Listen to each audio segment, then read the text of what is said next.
네, 이번 시간에는 전에 배운 멀티포컬 콘택트 렌즈를 기반으로 해서 실제로 멀티포컬 콘택트 렌즈를 어떻게 처방해야 되는지, 그 검사를 하기 위해서는 어떠한 시표를 사용해서 검사해야 되는지와 그걸 토대로 2차 처방까지 어떻게 해야 되는지를 한번 이야기해 보겠습니다.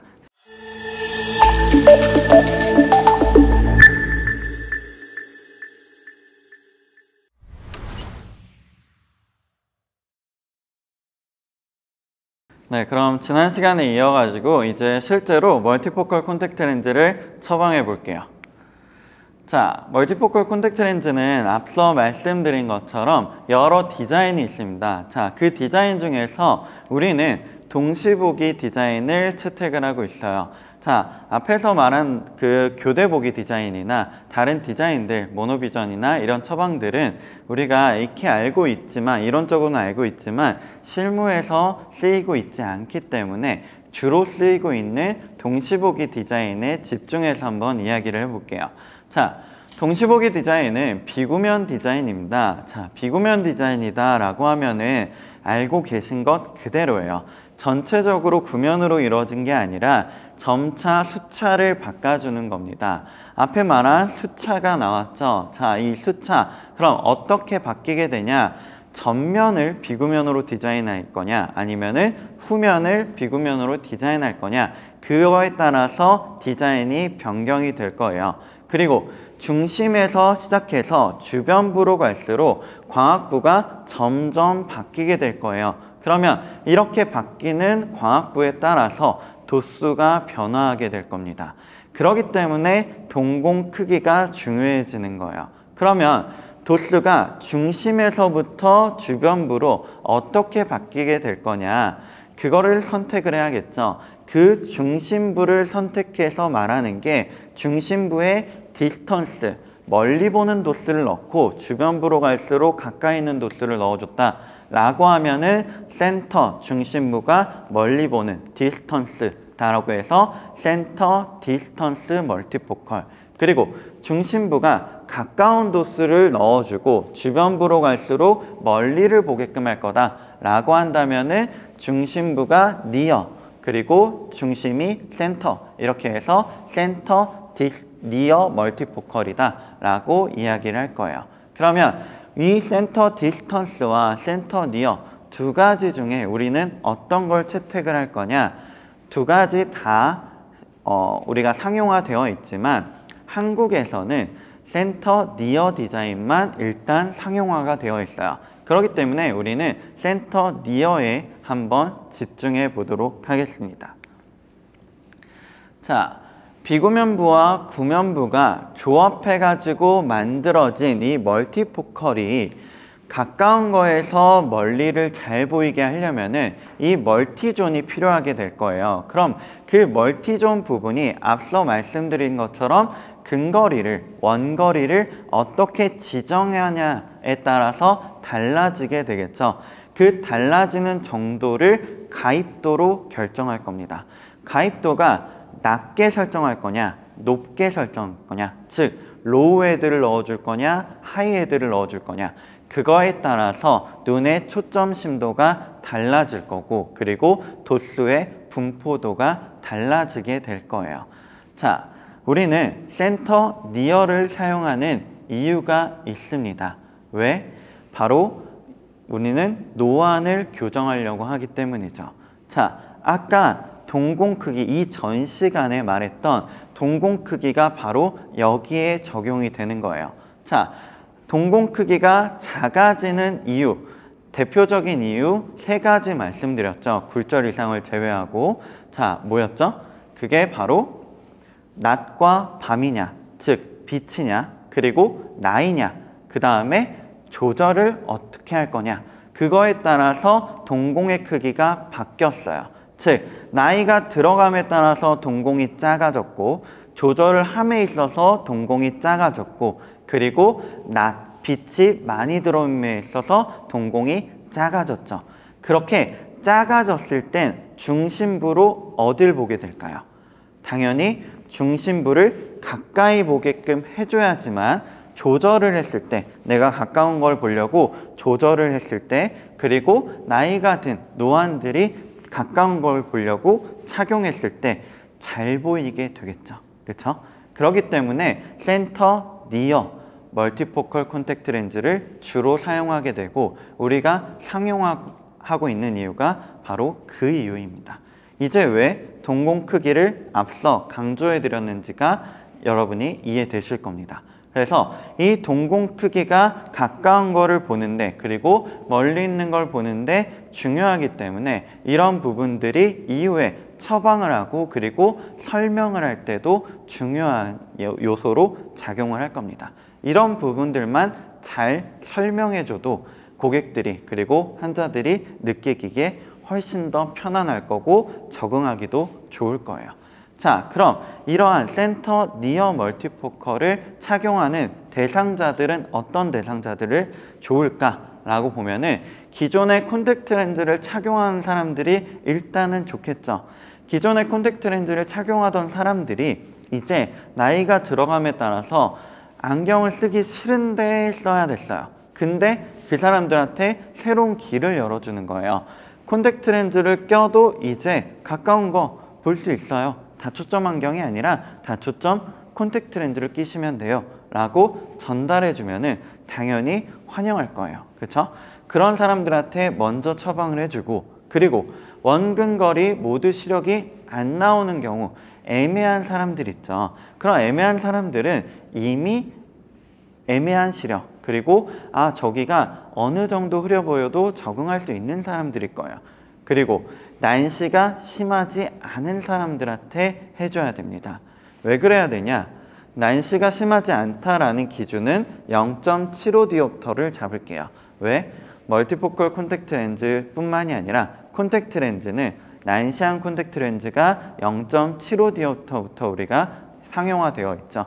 그렇기 때문에 0.75를 일단 기준으로 잡고 임상적으로 생각해 볼게요. 자, 그렇게 생각했을 때 난시가 심하지 않은 사람들, 즉 0.75 밑에 있는 사람들을 대상으로 하셔야 됩니다. 왜 그러냐? 멀티포컬 콘택트 렌즈가 아직 국내에 난시용이 없어요. 그렇기 때문에 이 난시용 콘택트 렌즈를 착용시키지 못하는 사람들한테 멀티포컬을 착용을 시켜주는 겁니다. 그래서 난시 교정용 멀티포컬 렌즈가 없기 때문에 난시가 심하지 않은 사람들을 대상자로 해야 된다라는 것도 기억해 주시고요. 만약에 난시가 있는데도 처방하고 싶다라고 한다면은 그것도 뒤에 알려드릴게요. 자, 그리고 요구도를 파악하셔야 됩니다. 요구도를 파악하셔가지고 독서를 많이 하냐, 컴퓨터 사용을 많이 하냐 그거에 따라서 타입을 정해주신다라고 이야기하지만 저 내용은 센터 니어 타입이냐 디스턴스 타입이냐 이거는 이론적인 내용이에요. 자, 이론적인 내용이고 아까 말씀드렸던 것처럼 임상에서는 센터 디스턴스가 없기 때문에 우리는 니어만 가지고 올바르게 처방을 할 겁니다. 그리고 제일 중요한 거 착용 동기가 강해야 돼요. 다초점 안경을 사용하실 때도 똑같으실 거예요. 다초점 안경을 처방하실 때도 그 사람이 정말 필요하다라고 하면은 우리가 임상에서 쉽게 적응할 수가 있죠. 그쵸? 내가 이거 무조건 껴야 돼 라고 하면서 조금 흐리더라도 어지럽더라도 그거를 계속 착용을 할 거예요. 그러면서 적응을 하겠죠. 동일합니다. 강한 착용 동기가 있다라고 하면은 어느 정도 증상들을 타협하면서 극복해 가면서 적응할 거예요. 즉 성공률이 높겠다는 거죠. 그래서 강한 착용 동기가 중요하다라는 것을 다시 한번 생각해 주시면 좋겠습니다. 그리고 말씀드렸던 동공 크기를 측정해 주시면 됩니다. 자, 이 동공 크기, 어두운 곳에서의 동공 크기가 최소 5.0mm 이상이어야 돼요. 왜 그래야 되냐? 어두운 상태에서 동공 크기를 측정했을 때 5mm가 되지 않는다라고 하면은 동공이 이제 5mm가 되지 않는 상태에서 늘리고 줄이고 해야 되기 때문에 늘리고 줄였을 때 멀티포컬 존에 있는 이 조닝에 있는 광학도를 충분히 못 느낄 수가 있어요. 그렇다는 거는 교정이 올바르게 되지 않을 수도 있다는 거죠. 그래서 이 동공 크기를 측정해 주시는 게 좋아요. 그리고 너무 큰 경우에도 동일하게 성공률이 낮아요. 그래서 너무 작지도 않고 너무 크지도 않은 그 적당한 상태일 때가 가장 이상적일 거예요. 그럼 매우 큰 경우, 동공이 큰 경우에는 왜 성공률이 낮냐? 흐린상의 억제가 어렵기 때문이에요. 흐린상의 억제가 어렵다라는 말은 어두운 곳에서 동공이 커질 거 아니에요. 그렇죠? 동공이 커졌을 때 이미 동공이 큰 상태에서 더 커진다라고 하면은 이 우리가 광학부 직경은 정해져 있는데 센터 니어 멀티포컬의 이 광학부 직경은 정해져 있는데 이 광학부 직경을 너무 벗어나게 되면은 어떻게 되죠? 당연히 빛이 들어오면서 입사동의 역할을 하는 이 동공 크기가 주변부로 들어오게 되면서 회절이 많이 나타나게 되겠죠. 그러면서 흐린상이 나타날 거고 그리고 불편함이 나타나게 될 거예요. 그렇기 때문에 이 동공 크기를 같이 측정해 주시는 게 좋습니다. 자, 그리고 이제 굴절 검사를 들어갔다라고 하면은 굴절 검사에서 중요한 거는요. 근시는 최소의 마이너스 도수를 적용하고 원시는 최고의 플러스 도수를 적용한다. 즉, 근시 오버 마이너스, 근시 과교정을 하지 말라라는 거예요. 이걸 꼭 기억해 주셨으면 좋겠습니다. 굴절 검사 이미 잘 하실 거예요. 그리고 굴절 검사에 대한 강의도 올라와 있을 거예요. 그거에 따라서 잘 하셨다라고 한다면은 착용하고 있는 콘택트 렌즈를 기준하지 말고 정확한 굴절 검사를 하고 난 다음에 근시 도수를 최소로 맞춰주세요. 또는 원시는 최고로 맞춰주세요. 왜 그럴까요?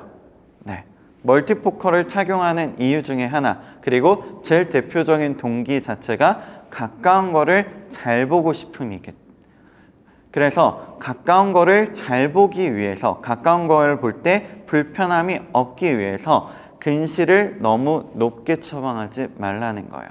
그래서 최소의 마이너스 도수를 적용하고 최고의 플러스 도수를 적용한다. 오버 마이너스를 안 한다 라고 한다면은 이제 여러분은 클레임을 확연하게 줄이실 수가 있을 겁니다. 그리고 난시값이 아까 말씀드린 대로 0.75 이상인 경우에는 유령상이 심하고 실패할 확률이 높으니 되도록이면 처방하지 않는 게 좋고, 그리고 우세한도 한 번 더 신경 써주시는 게 좋을 겁니다. 자, 굴절 검사를 다 하고 나서 물론 예비 검사 때 운동성 우이한 검사, 감각성 우이한 검사는 하셨겠지만 혹시라도 안 하셨다라고 한다면은 이 우이한 검사도 꼭 해주셨으면 좋겠어요. 그래서 운동성 우이한 검사와 감각성 우이한 검사를 통해서 여러분이 어느 쪽 눈에 주로 멀리로 보게 할 건지 가까이를 보게 할 건지를 잘 정해주시는 게 좋습니다. 자, 그렇게까지 다 하고 나면은 원용 도수는 이제 정해진 거예요. 멀리 보는 도수는 어느 정도 정해졌다라고 한다면은 이 다음에는 이제 가까운 거 도수를 이제 드디어 정할 거예요. 자, 가까운 거를 정할 때 당연히 가입도 검사를 하셔야겠죠. 자, 가입도 검사를 하셔가지고 근거리 도수를 정할 겁니다. 즉, 애드 값을 정하겠다는 거예요. 자, 그럼 이 애드 값을 정했을 때 자, 한 가지 의문점이 생기는 게 애드 값은 왜 최소로 하냐라는 거예요. 자, 애드 값을 최소로 한다라는 거는 이론적으로 애드 값을 너무 높게 하지는 말라는 거예요. 즉, 애드 값을 높이면 높일수록 아까 앞에서 슬라이드에서 보셨던 것처럼 또는 지난 시간에 보셨던 것처럼 수차가 더 점점 심해져요. 그렇기 때문에 그런 수차의 제한을 좀 더 풀어주기 위해서 애드 값은 딱 적당하게 해주시는 게 좋고, 그 적당함을 어떻게 결정할 거냐, 그 결정은 제품의 지침서에 따라서 결정하시는 게 좋아요. 즉, 로우 헤드를 할 거냐, 미드 헤드를 할 거냐, 하이 헤드를 할 거냐, 이런 부분들은 제품의 지침서에 따라서, 그리고 내가 검사한 가입도를 적용시켜 가지고 각각 적용을 해주시는 게 좋습니다.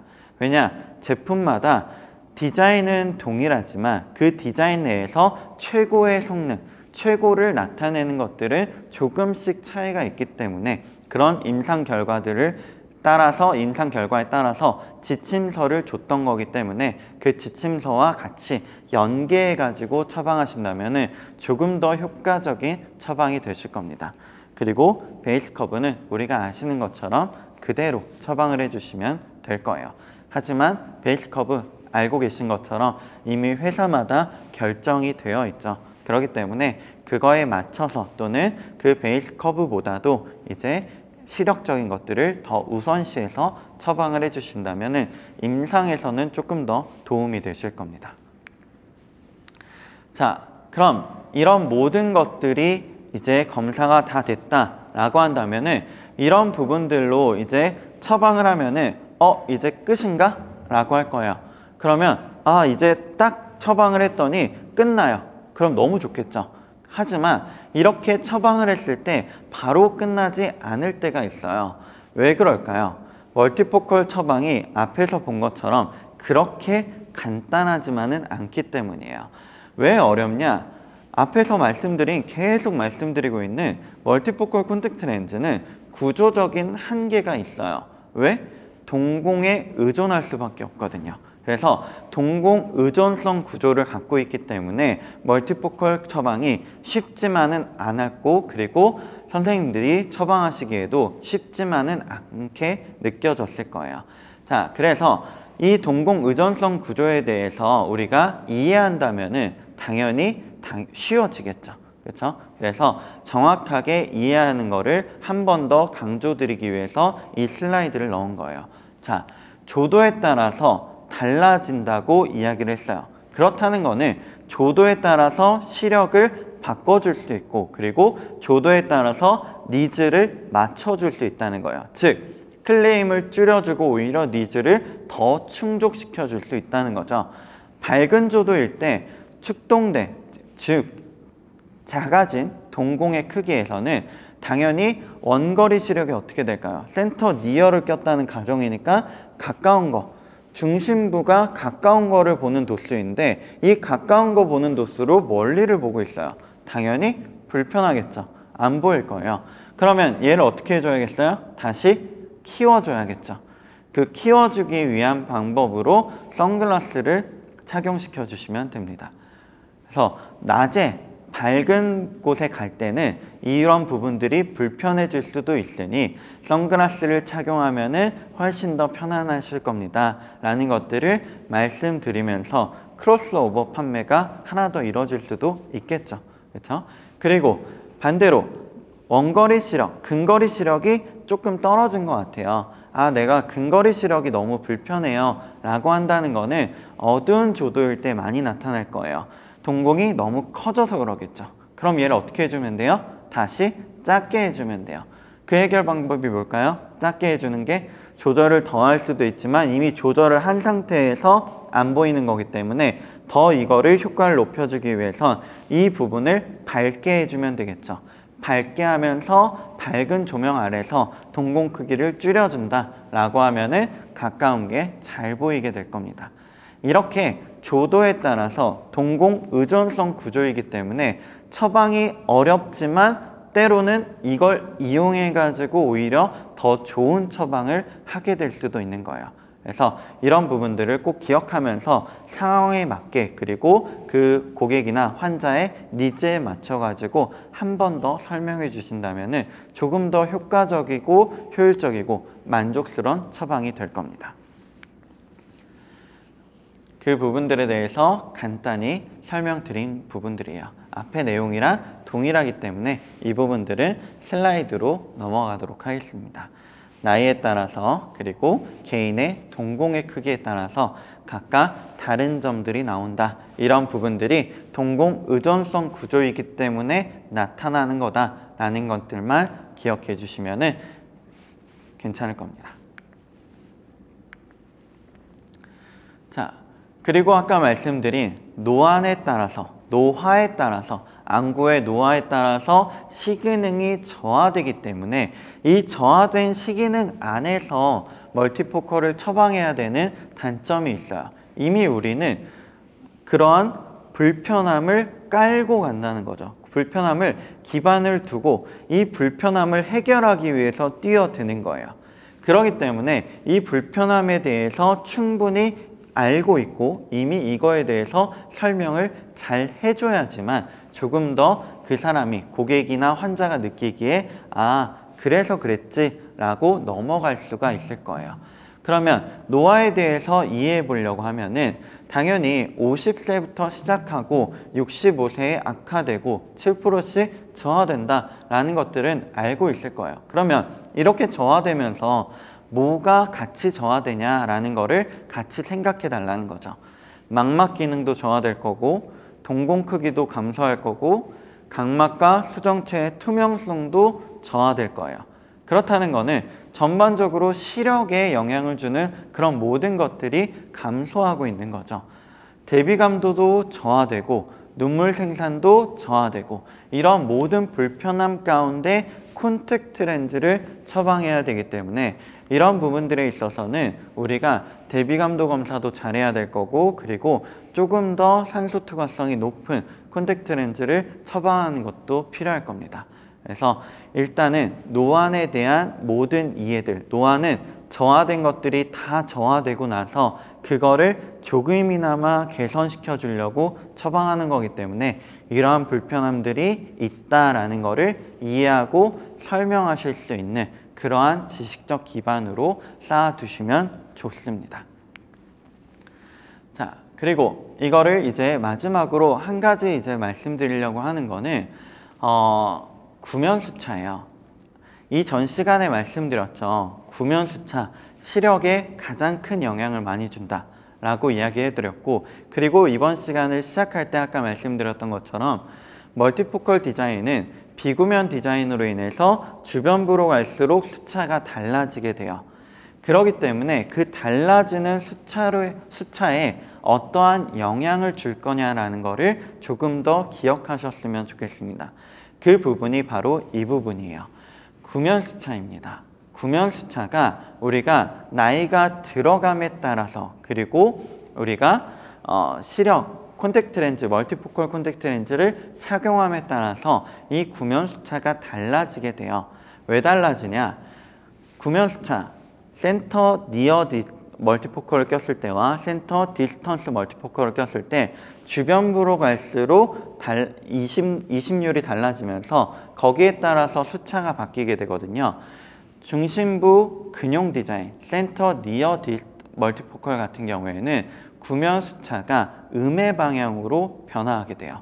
그리고 센터 디스턴스 멀티포컬 같은 경우에는 구면 수차가 양의 방향으로 증가하게 됩니다. 자, 이렇게 방향성이 달라지면서 뭐가 바뀌게 되냐? 나이에 따라서 영향을 주는 구면 수차가 바뀌게 돼요. 자, 양의 구면 수차를 가진 이미 내가 양의 구면 수차를 갖고 있어요. 구면 수차의 방향이 양이에요. 그런 사람들이 중심부 근용 멀티포컬을 착용했다라고 하면은 원거리 시력이 오히려 개선될 수가 있어요. 왜 그럴까요? 센터 니어 멀티포컬은 아까 말씀드린 것처럼 음의 구면 수차를 갖고 있다고 했죠. 음과 양이 만나서 제로가 되는 거예요. 그렇기 때문에 멀리 있는 게 조금 더 잘 보이게 되는 거죠. 그리고 근거리 대비 시력조차 조금 더 좋은 시력을 나타내면서 더 선호하는 경향이 있어요. 근데 음의 구면수차를 가진 사람들 있죠. 이 음의 구면수차를 가진 사람들은 어떠한 차이가 있냐? 센터 니어 멀티포컬을 착용했을 경우에는 이 음의 구면수차를 가진 사람들도 오히려 더 음으로 감에도 불구하고 원근거리 모두 좋은 시력을 나타냈어요. 자, 말이 조금 이상하죠. 앞에서 그럼 양의 구면수차를 가진 사람들도 음의 구면수차를 가진 사람들도 결국에는 센터 니어를 끼면은 다 좋아진다는 거네? 라는 거예요. 왜 그러냐? 우리는 가까운 거를 볼 때 음의 구면수차가 필요하기 때문이에요. 음의 구면수차가 보통 가까운 거를 볼 때 더 잘 보이게끔 만들어주는 경향이 있기 때문에 이런 부분들에 있어서 양의 구면수차를 가진 대상자, 음의 구면수차를 가진 대상자들을 어떻게 처방해 줄 거냐라는 것들을 같이 생각해 주시면 조금 더 고급스러운, 조금 더 깊이 있는 처방이 될 수 있기 때문에 이런 부분들을 한 가지 더 설명을 해드릴게요. 그리고 여기서 말씀드린 대로 가까운 거를 볼 때 음이 더 필요하기 때문에 기존의 양의 구명수차가 너무 많이 가지고 있는 그러한 대상자들 같은 경우에는 애드 값을 조금 더 높여주는 것도 괜찮으실 겁니다. 물론 이거는 이론적인 것보다는 임상적인 거에 더 초점을 맞춘 이야기이기 때문에 그거를 감안해서 여러분이 생각해 주셨으면 좋겠어요. 자, 그리고 나서 이제 정말 마지막으로 멀티포컬 콘택트 렌즈를 검사했을 때 그럼 실제로 어떻게 검사하고 처방은 만약에 이렇게도 처방했는데 조금 이상하다라고 하면은 어떻게 재처방할 것인가 라는 것들을 이야기해 볼게요. 아까 말씀드린 대로 고위수차, 구면수차를 한 번 더 체크해 주시는 게 좋습니다. 우리는 좋은 기계를 갖고 있죠. 이 기계 내에서 이제 수차를 측정하는 부분 그리고 수차를 나타내는 이제 기능들이 있어요. 그럼 그 기능을 활용해 가지고 이제 검사하시면 됩니다. 그래서 그 검사한 결과값들을 가지고 여기에서 구면수차가 앞서 말씀드린 대로 양의 방향을 갖고 있는지 음의 방향을 갖고 있는지를 같이 고려해 보는 거죠. 그리고 정록검사를 시행해 보는 겁니다. 정록검사 왜 시행할까요?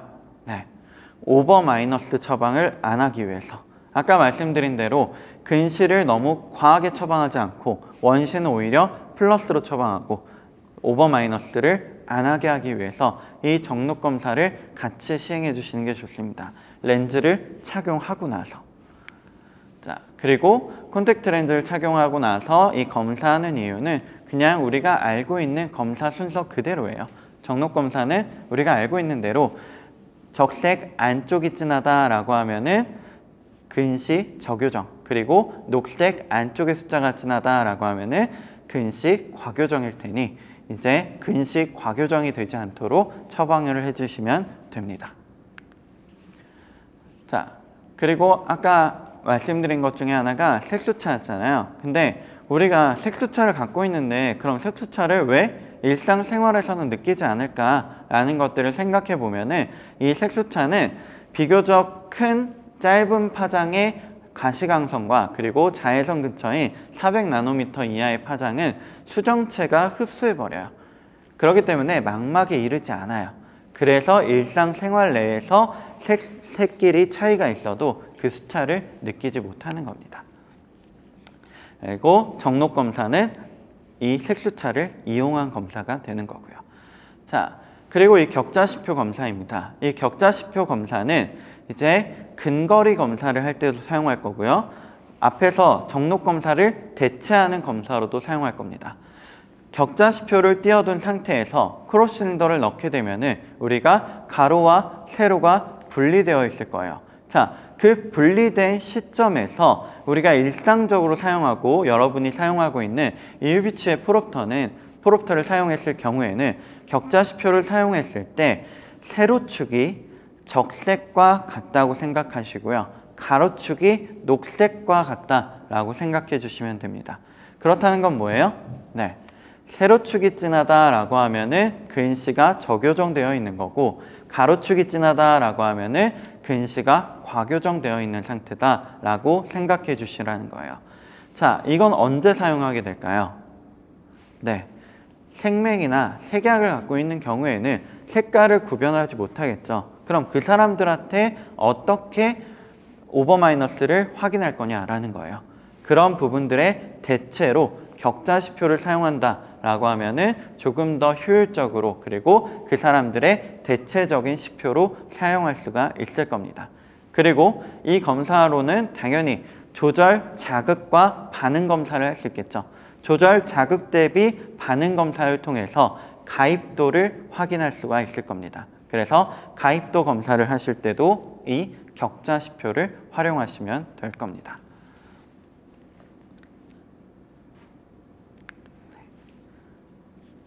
그래서 그 가입도 검사를 하실 때 만약에 이 격자시표를 활용한 다음에 이거를 맞는지, 이 조절 자극 반응량이 맞는지 확인하고 싶다라고 하면은 그때 FCC 검사가 끝나고 나서 이 양성 상대 조절력 그리고 음성 상대 조절력 검사를 다시 한번 해주시면 됩니다. 우리가 익숙한 말로 하면은 NRA와 PRA가 되겠죠. 그래서 NRA와 PRA를 검사하시고 그 검사한 값을 2로 나누시면은 가입도가 나올 거고, 이 가입도가 아까 반응 검사를 한 그 가입도와 일치하는지 확인해 보시면은 정확한 굴절 검사가 될 거예요. 자, 이렇게까지 다 하고 나서 이제 처방을 했는데 만약에 2차 처방이 필요하다. 내가 1차로 처방했는데 뭔가 불편하대요. 아까 앞서서 말씀드린 대로 조도도 바꿔봤고 다 선글라스도 씌워봤고 다 해봤는데 불편하대요. 그러면은 그때 어떻게 처방할 거냐? 앞서서 말씀드린 대로 이 부분들은 다 잘했을 거예요. 자, 가입도 잘 결정했고 제품에 따라서 로우, 미드, 하이 다 했는데 뭐가 문제일까? 포롭터를 사용해서 검사를 해보는 겁니다. 근데 포롭터를 사용해서 검사하게 되면은 오차가 발생하게 돼요. 오히려 불편함이 나타나게 되는 거예요. 그렇기 때문에 포롭터를 사용하지 말고 플리퍼나 핸들 렌즈를 사용해 주시면 좋겠습니다. 멀티포컬 콘택트 렌즈가 잘못 처방됐다 또는 콘택트 렌즈에도 그대로 적용될 거예요. 콘택트 렌즈 처방이 잘못됐다라고 하면은 내가 뭔가 이상한데 라고 하고 포롭터 앞에 앉히지 말고, 앉혔다면은 포롭터를 씌우는 게 아니라 TR 렌즈를 씌우거나 아니면은 플리퍼를 사용해 가지고 이제 원거리, 근거리를 비교해 보시는 거예요. 딱 한 단계 또는 두 단계만. 그래서 단안에 플러스 025 또는 마이너스 025를 가입하고 나서 원거리를 비교해 주시는 겁니다. 플리퍼를 통해서 지금이 잘 보이는지 지금이 잘 보이는지 플립시키면서 반전시키면서 도수를 변화시켜 주시고요. 이렇게 했을 때 마이너스 도수를 그렇다고 해서 잘 보여요 잘 보여요 한다고 계속 올려주면은 당연히 안 되겠죠. 왜? 오버 마이너스 되면 안 되니까. 그래서 너무 높이지 않도록 주의해 주시고, 그리고 이때 주의할 거 양안을 뜬 상태에서 하셔야 됩니다. 양안을 다 뜬 상태에서 하셔야지 정확한 멀티포컬 처방 검사가 될 거예요.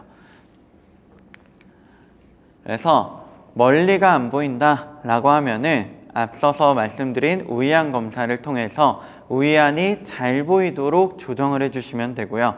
가까운 게 안 보인다 라고 하면은 플리퍼를 사용해서 비우이안이 잘 보이도록 조정을 해주시면 됩니다. 그래서 우이안이 잘 보이도록 할 때, 멀리가 잘 보이도록 할 때는 애드 값을 조정을 하거나 애드 값을 낮춰주거나 또는 구면 도수를 마이너스 025 또는 마이너스 050을 더 높여주거나 하시면 되고, 가까이가 안 보인다 라고 하면은 비우이안이 잘 보이도록 애드 값을 높여주거나 그리고 구면 도수 자체를 플러스 0.25디옵터로 더 가입을 해주거나 또는 조명을 높여주거나 하는 처방을 2차 처방으로 하신다 라고 하면은 그 사람의 클레임이 사라질 겁니다. 그렇게 처방을 해주시면 좋고, 이때도 양안 개방 상태에서 플리퍼를 사용해 주시는 게 중요하다라는 거를 꼭 기억해 주세요. 아까 고위수차를 측정하는 기능들이 이제 활용할 수 있다라고 이야기했죠. 그 기능들을 실제로 어떻게 활용할 수 있는지를 한번 확인해 보도록 하겠습니다. 이 기능을 보시면은 자, 지금 앞에서 이렇게 중앙부를 누르시면은 메뉴가 보이실 거예요. 이 메뉴 칸에서 제르니케 다항식이죠. 제르니케 모드를 클릭하시면은 이제 저위수차와 고위수차가 나타나게 될 겁니다. 자, 여기 보시면 퓨필 사이즈가 3mm 존 그리고 퓨필 사이즈가 5.2mm일 때 각각 측정된 걸 볼 수 있으시죠. 자, 이렇게 측정되었을 때 동공 크기가 작을 때 그리고 동공 크기가 클 때 각각 비교가 가능하시고, 그거에 따라 각막 지형도도 같이 확인 가능하십니다. 그래서 로우 오더 그리고 하이 오더, 저위수차와 고위수차 다 측정 가능하시고요. 그 다음에 이 ZN을 누르시면은 여러 가지 수차가 이제 수치화될 거예요. 그 수치화된 이 표를 보고 그 활용을 하시면 되는데, 여기에서 아까 말씀드렸던 구면 수차를 활용하고 싶다라고 하면은 여기 밑에 보실 때 12번이 있을 거예요. 이 12번에 스페리컬 어ber레이션이라고 되어 있죠. 이 구면 수치가 마이너스 0.024다라고 표시가 되어 있습니다. 이렇게 보면은 음의 구면 수차를 갖고 있구나 라는 거를 확인되죠. 그리고 이 모드를 누르시면은 실제로 고객이 느꼈을 때 어떠한 차이가 있는지를 눈으로 확인시켜 줄 수가 있어요. 그래서 이까지 같이 보여주면서 레티나에 실제로 어떠한 상으로 꽂혀져 있는지, 어떠한 상으로 보이고 있는지를 직접 가시화시켜 주실 수 있을 겁니다. 네, 이렇게 기계를 활용하시고 기능을 활용하시면 됩니다. 네, 지금까지 강의 들어주셔서 감사합니다.